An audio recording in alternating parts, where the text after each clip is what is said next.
Welcome to the Raven Nole Show. I'm your host, Raven C. Nole, known as the Soul Physician. I'm a wife, mother, counselor, mindset plus life coach, and speaker, and this is episode number 2.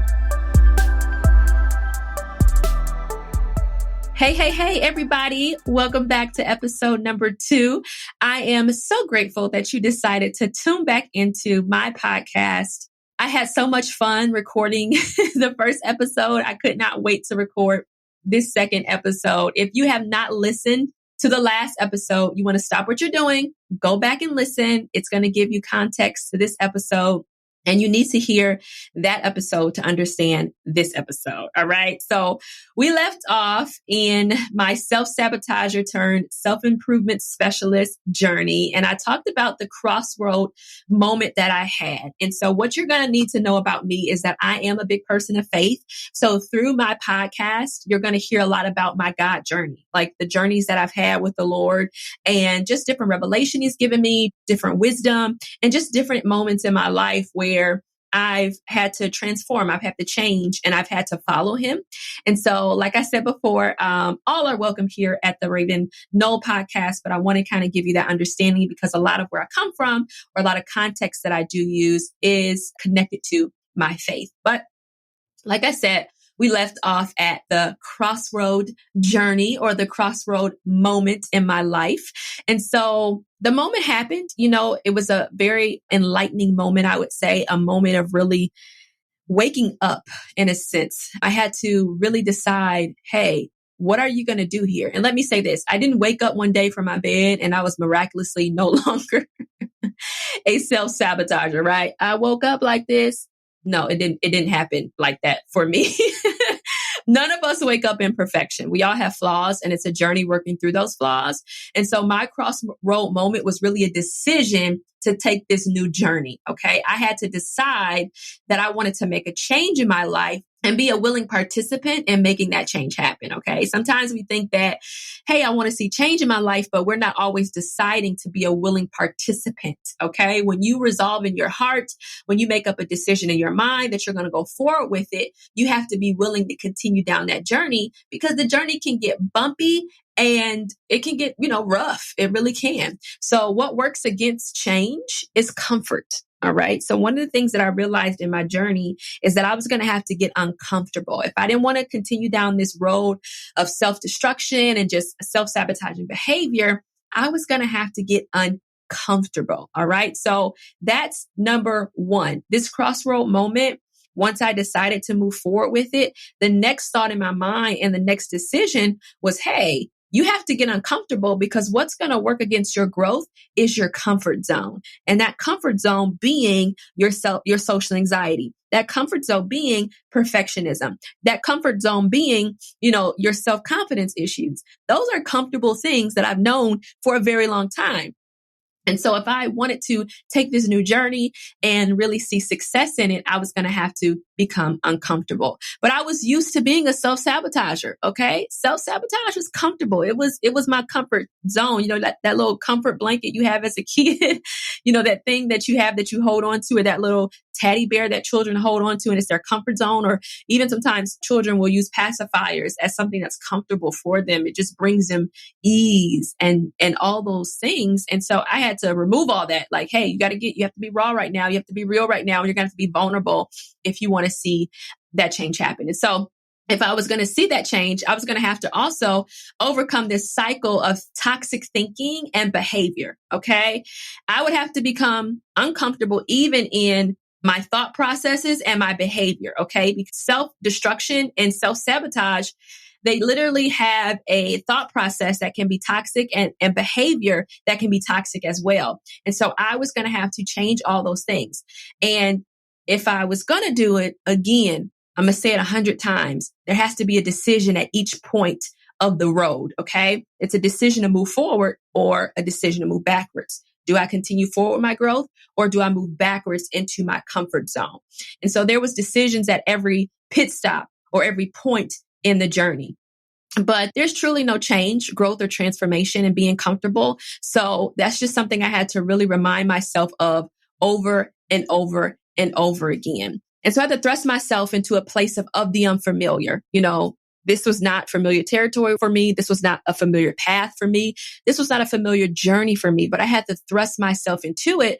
But when you thrust yourself into something that's unfamiliar, something that's uncomfortable, something of the unknown, it's also going to trigger some things inside of you. And so for me, it oftentimes triggered a lot of insecurities. Can I do this? Am I capable? Am I ready? Also a lot of self-doubt, about my own abilities. And then the biggest trigger for me was fear. So making the decision to face myself was not an easy thing. I was afraid of who was looking back at me because I knew that I had suppressed so many things within my soul and within my life's journey, things that I was just unwilling to deal with, wanting to kind of just sweep it under the rug and keep going and not face it. So I was a little afraid and fearful of really pulling back the layers of what happened to me in my life that resulted in this self-sabotaging behavior and afraid of what I was going to find. And so I didn't want to do it. I did not want to do it, but it was necessary because self-sabotage, like I said in the last episode, is a self-on-self confrontation. It's truly a me versus me or a you versus you situation. And it's not easy. It's a hard journey to take. It's a hard confrontation that you have to decide you're going to make with yourself, but it's worth it. So doing the work is never easy. It's not something that is comfortable. It's not something that is easy. It's not something that is, something that you're just going to wake up and say, I want to do the work today, right? It's just not going to happen that way. But it was literally one of the best decisions that I've ever made in my life. Doing the work necessary to deal with me and the person looking on the other side of the mirror was one of the best decisions that I have ever made. And for you, it'd be one of the best decisions that you would ever make as well. And so I want to give you a little bit of context about how I overcame self-sabotage. So I gave you the backdrop of what that crossroad moment was, but how did I really overcome it, right? So first, like I said, I had to face myself. All right. I had to be honest about the fact that I was in a cycle of getting in my own way. Okay. It was an ongoing cycle that I continued to trip up on because I kept getting in my own way. I was stopping my own success. I was putting a cap on my own potential. Okay. I couldn't blame anybody else but me because at this point in my life as an adult, I have to make decisions for myself. This is not something I can put on what happened to me in childhood. This is not something I can blame my parents for. This is not something I can blame so-and-so for. This is something I can only blame myself for because if I continue down this path, that means I was deciding to. Okay, let me say that again. If I continue down this path of self-destruction and down this path of self-sabotage, it means I was deciding to do so. I could not blame anyone else. So no matter what I went through, no matter what trauma I experienced, no matter what happened, it was now my responsibility as an adult to make a change. And so you too may feel this way. You may feel like, you know what, I'm at this crossroad moment. I really feel like I have a decision to make. Am I going to continue down this path of whatever that path is for you? Maybe it's feeling like you're an imposter. Maybe it's perfectionism. Maybe it's fear. Maybe it's the fear of taking a risk. Maybe it's the fear of failure. Maybe it's like me, self-sabotage. Whatever path you are on and you know that it's a toxic path and you know you also need to make a decision to go about that roundabout and turn it around and go in a different direction, you have the opportunity to make that decision today and literally follow through with it. Okay. So then I had to invest in my personal growth. All right. So I went down this path, this journey, this crossroad. I had to face myself. But then after I faced myself, okay, I've confronted the person looking in the mirror. Now I had to invest in my personal growth. Okay. So I went to counseling. The counselor went to counseling. Okay.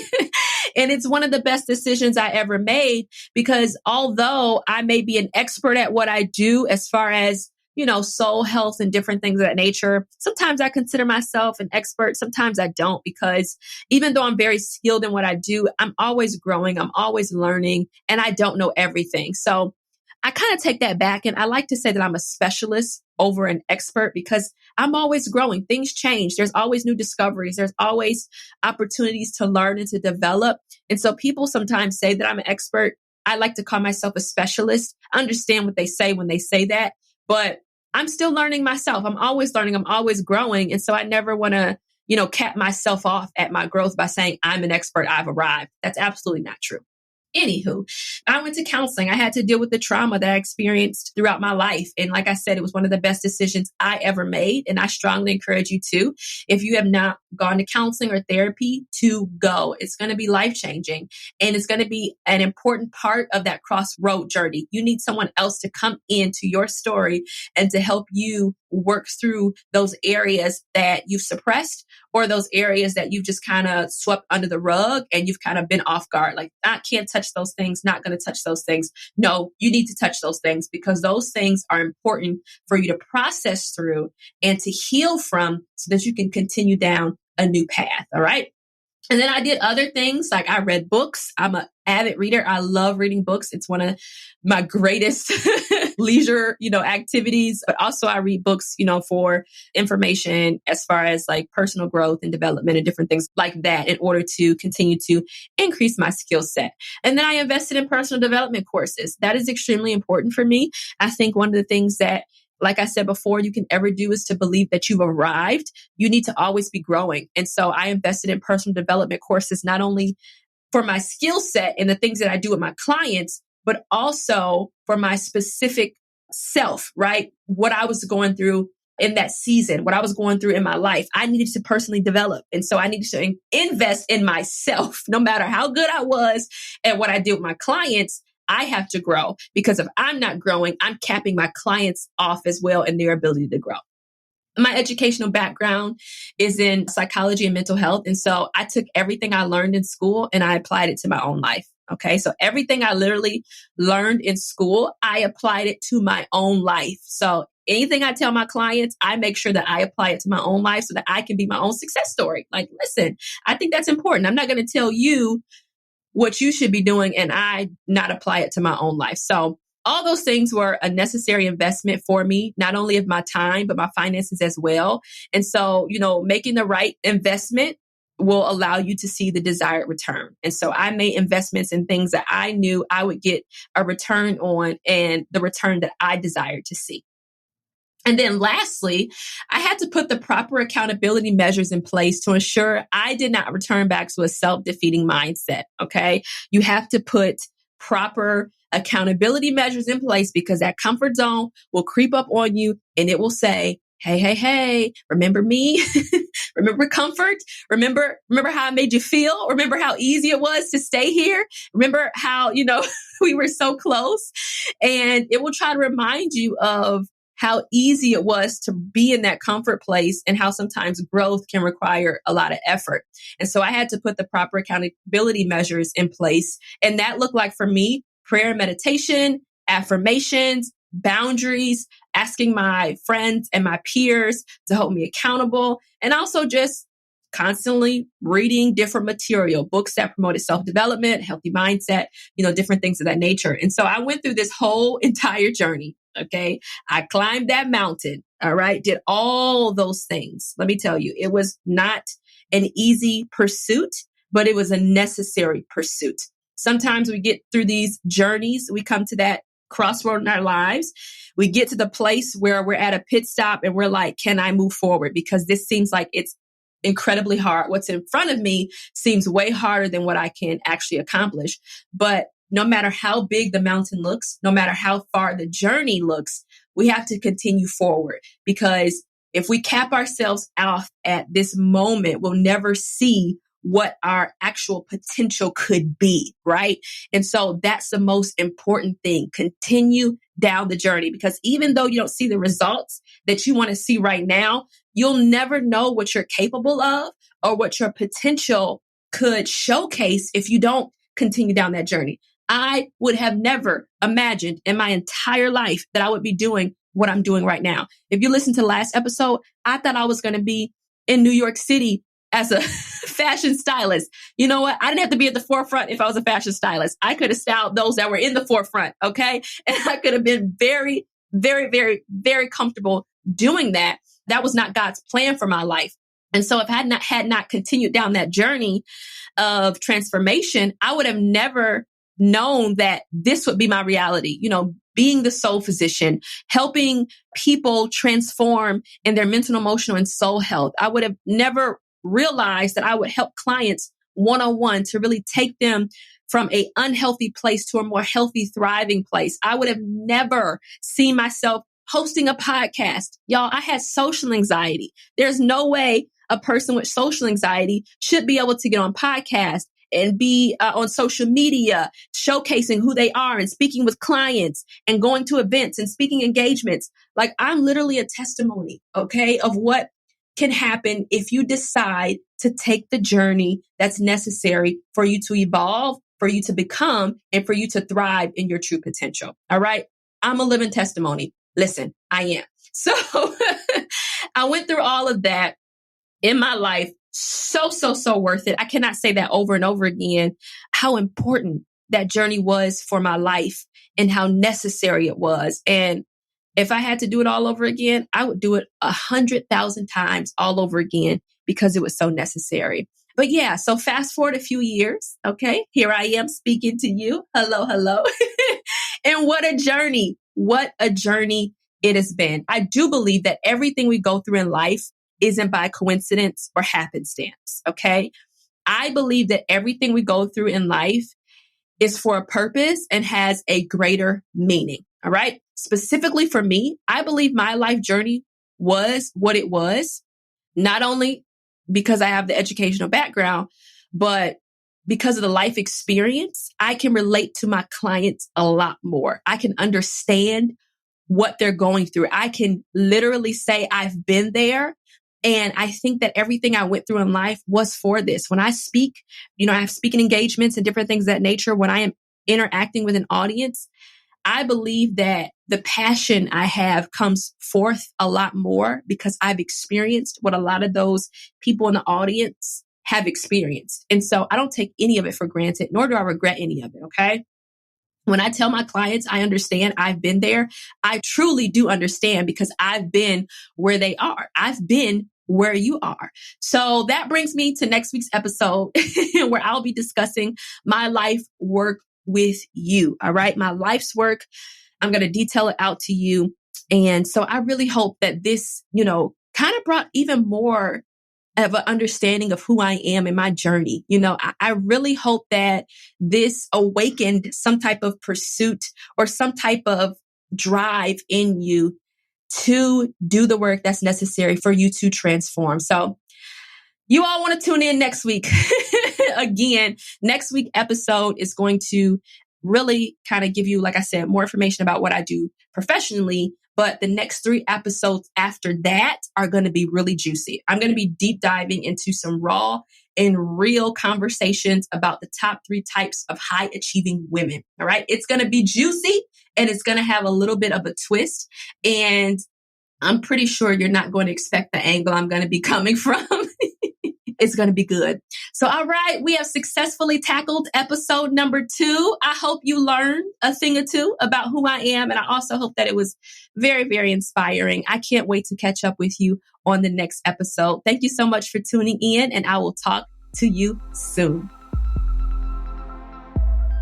This has been the Raven Nole Show. Thanks for listening. If you haven't yet, please subscribe to this podcast so you're the first to know when new episodes are released. And don't forget to leave a review. If you can't wait until the next show, follow along on Instagram, YouTube, or Twitter at Raven Nole for more tips and to keep the conversation going. Go ahead and DM me on Instagram or take a screenshot of this podcast and share it to your IG stories. I want to know about your takeaways from the show.